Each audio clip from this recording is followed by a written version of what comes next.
You love time lapses. I love time lapses. Who are we kidding? Everybody loves time lapses. So let me show you how to do them quickly and easily.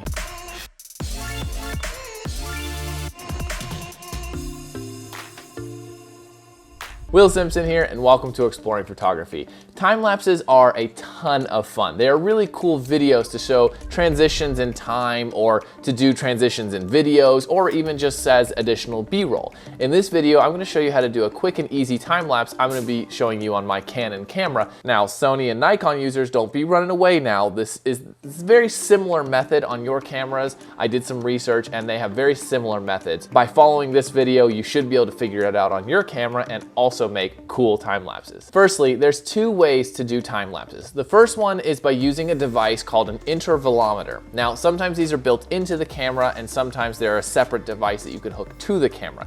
An intervalometer is simply something that tells your camera how many pictures to take between the amounts of time. Like take 10 pictures in 20 minutes or take 100 pictures with 10 seconds between each picture. It just simply tells your camera how many pictures to take and the distance between each picture. Now, we're not going over this method in this video. If you would like to see how to do that, just comment below and say, yes, we want to see how to do the intervalometer time-lapse method. We're just simply doing the video method. And this method, in my opinion, is much easier, much simpler, and works just as well. So I don't see why not. It's just quicker and easier. The first step is to set your tripod up with your camera facing the scene that you want to film. Then you want to set focus. So if you're doing something like in the great distance or stars, you want to find your infinity focus range. Now, if you don't know what this is, go watch my video, Basics of Star Photography. It goes over all of this and how to find that range. But once you've found the focus and your camera's in focus, switch the lens to manual focus. That way it won't change during the time lapse when it's taking those pictures. The next step is to switch your camera to video mode and then select aperture priority mode. That's what I recommend. The reason I don't recommend manual mode is because when you set all your settings in manual mode, then it's going to use those settings the entire time. Now, this works, but if you're doing like a transition from day to night, or you're expecting clouds and then sun or something like that, manual mode won't adjust for that. Aperture priority will. You'll set your aperture and then your ISO and shutter speed will adjust as the exposure changes outside. So I recommend aperture priority. It's what I always use to get the time lapse looking really good and exposed properly. Next, I recommend setting your max ISO range. So to set your ISO range, go to ISO speed settings. In your camera, it might be something different. Go to max for auto and set it to around 1600, 3200, or 6400. This is gonna be dependent on your camera specifically. You might have to test it out a couple of times and figure out which one works best. But I found 3200, 6400 work really good. Now, this is going to do a couple of things. I found that in auto mode, your camera tends to push the ISO before it pushes the shutter. So if you're taking photos of the stars and it's at night and it's a f-stop of 2.8, it's gonna push the shutter to like 5 seconds and the ISO to 128,000. Whereas you're gonna get a better photo if you do a 15 or 20 second shutter and a 3200 ISO. I said that really fast, so if you have to back up and, and listen to it again, that's totally fine. But the point is, you want to force the shutter to go up because you're going to be setting your aperture, your f-stop, at the lowest possible. For mine, I'm going to set it at 2.8. If I could go lower, I would.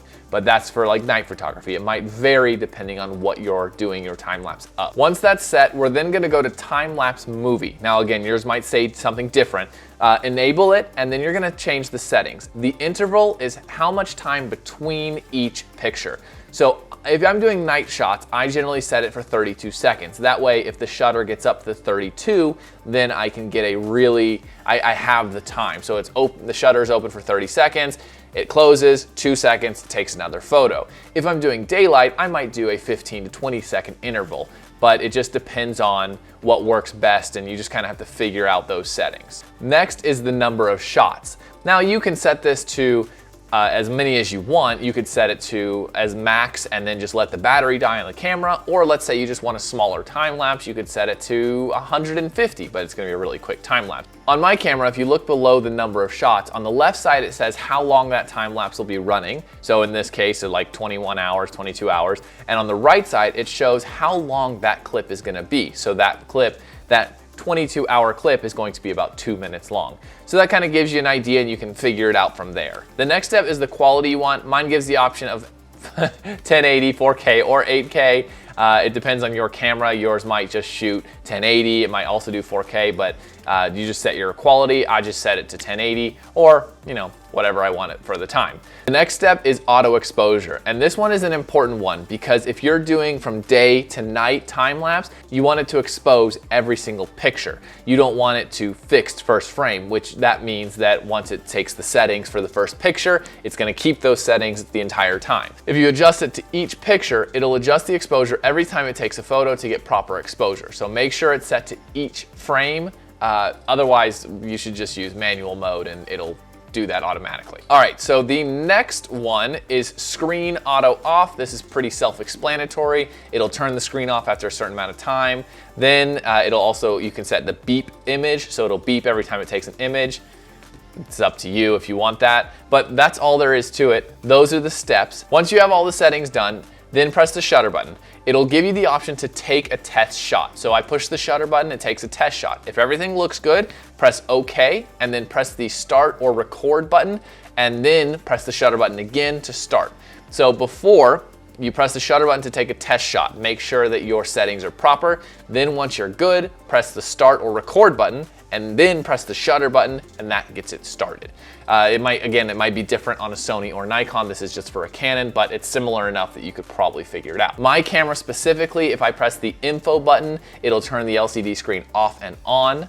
So I'm sure you probably have something like that, either Nikon or Sony. And then once it's rolling, go have a snack, watch a movie, go play some video games, or whatever you want to do to entertain yourself for the next 5 hours, because once that 5 hours is done, you're gonna have a beautiful 3-second video. Just kidding, it's gonna be a little bit longer than that, but not by much. And that's all there is to making a really nice time-lapse video, quick and easy. Once it's done, you can take it into a video editing program like Premiere. You can edit the colors, you can speed it up, you can add some music to it, or you can just leave it as is. Whatever you want to do to make the video perfect. But this is just a simple way to make some really good time lapses, quick and easy. Slap the camera up, leave it alone, let it do its thing, go do some other stuff, and have a great time lapse. Sometimes I've left it up overnight. It kind of made me nervous because it rained one night. Kind of freaked me out, but it was good. It was undercover, no problems. And that's all there is to it. So if this helped you out, give it a like, subscribe if you haven't already. And if you have any questions or comments, go ahead and leave them below. But with that, I will say goodbye. I will see you guys next Monday. Hope you have a good one.